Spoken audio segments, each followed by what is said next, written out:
क्या कहते हैं? तो राहुल जी जमीन पर उतरकर पार्टी को आसमान पर ले जा सकेंगे? ये सवाल है। क्या कहते हैं आप? इस यात्रा को लेकर कितनी उम्मीद बांधने का मन कर रहा है गिरिजा जी आपको? या आपको लगता है टाइमिंग में गड़बड़ हो गई? जब इतना लेट किए थे, हमें माननीय जयप्रकाश जी बता रहे थे कार्यक्रम पहले से बना हुआ था, 6 महीने से था। अरे भाई 6 महीने से था, 14 की जगह 23 कर लेते, ज्यादा सहूलियत हो जाती। क्या कहते हैं गिरिजा जी? एक बार फिर टाइमिंग को लेकर गड़बड़ हो रही है या आप इसको बहुत महत्वपूर्ण नहीं मानते?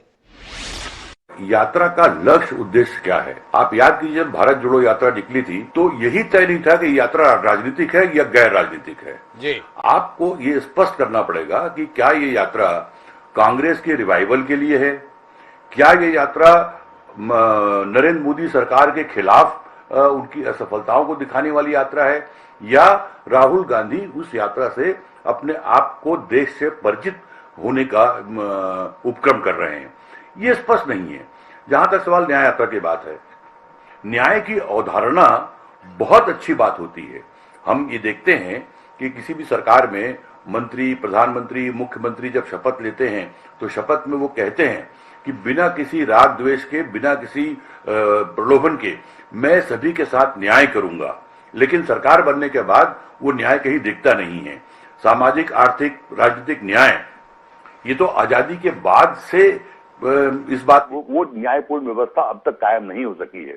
लेकिन ये जो बात है सामाजिक न्याय, आर्थिक न्याय, ये एक अमूर्त शब्द है। आपको लोगों के पास जब जा रहे हैं आप, तो एकेडमिक तरीके से आप नहीं जा सकते। आवाम के पास जाते हैं जब आप, तो आपको ये बताना पड़ेगा कि जिन नीतियों की आज के सरकार की आलोचना कर रहे हैं आप, या जिन नीतियों की से आप मान रहे हैं कि देश को खतरा है, संविधान को खतरा है, लोकतंत्र को खतरा है, तो आपको विकल्प देना होगा ना कि आप यदि आएंगे या आपको लाया जाता है तो आप कौन से आर्थिक नीति देंगे, कारपोरेट को किस तरह खत्म करेंगे, आप किस तरह से आप जो है वो अपनी सामाजिक न्याय को किस तरह स्थापित करेंगे।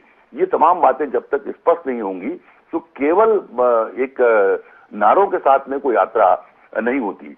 दूसरी बात यह है कि आज कांग्रेस का संकट क्या है, सबसे पहले कांग्रेस को यह समझना होगा जी। कांग्रेस के सामने संकट जो है, न तो उनके कार्यकर्ताओं का, संगठन का संकट है, और न उनके साथ जो जनाधार है उसका संकट है। आज भी जो जिन राज्यों में कांग्रेस सरकार नहीं बना पाई है, वहां भी 40% के आसपास वोट कांग्रेस के पास हैं। कांग्रेस का संकट वैचारिक है, वो आइडियोलॉजिकली अपने आप को कहां खड़ा पा रही है वो खुद ये बताने की स्थिति में नहीं है। नेहरू की इतनी आलोचना हो रही है अलग अलग संदर्भों में, अलग अलग प्रसंगों में। कांग्रेस क्या नेहरू को डिफेंड करने में भी सक्षम रही है क्या? जिस धर्मनिरपेक्षता और समाजवाद की के सिद्धांत पर कांग्रेस पार्टी चलती रही है, वो उसकी विरासत रही है, क्या आज कांग्रेस पार्टी उस सिद्धांत पर खड़ी है क्या? आज तो कांग्रेस के नेताओं में इसी बात को लेकर असमंजस है कि उनको राम भक्त होना चाहिए कि नहीं होना चाहिए, हिंदू होना चाहिए कि नहीं होना चाहिए।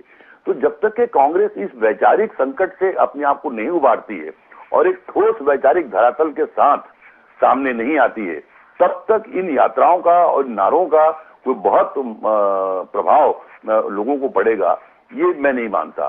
दरअसल स्पष्टता आपकी यात्रा में भी, यात्रा के उद्देश्य में भी, आपकी वैचारिकी में भी, आपके अंदर वो स्पष्टता आनी चाहिए।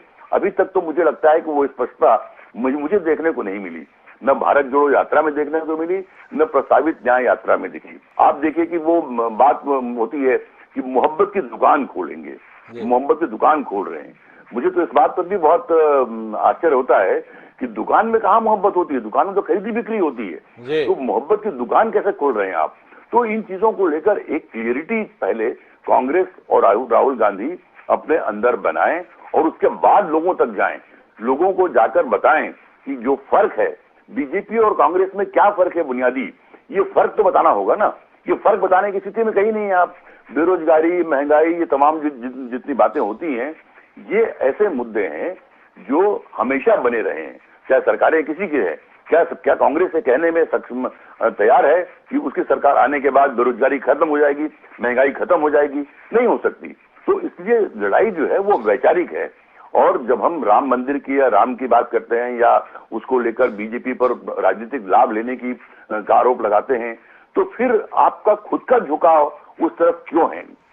क्यों आप धर्मनिरपेक्षता के साथ में अपने आप को सक्षम रूप से सामने प्रस्तुत नहीं करते? तो मुझे लगता है कि कांग्रेस को पहले अपनी वैचारिक स्थिति को, अपने स्टैंड को बहुत क्लियर करना चाहिए। ये राजनीतिक लड़ाई है, ये लड़ाई जो है वो मुद्दों की लड़ाई है। और जब राजनीतिक लड़ाई जब लड़ना है आपको, तो आपकी अपनी राजनीति क्या है वो बहुत स्पष्ट होना चाहिए।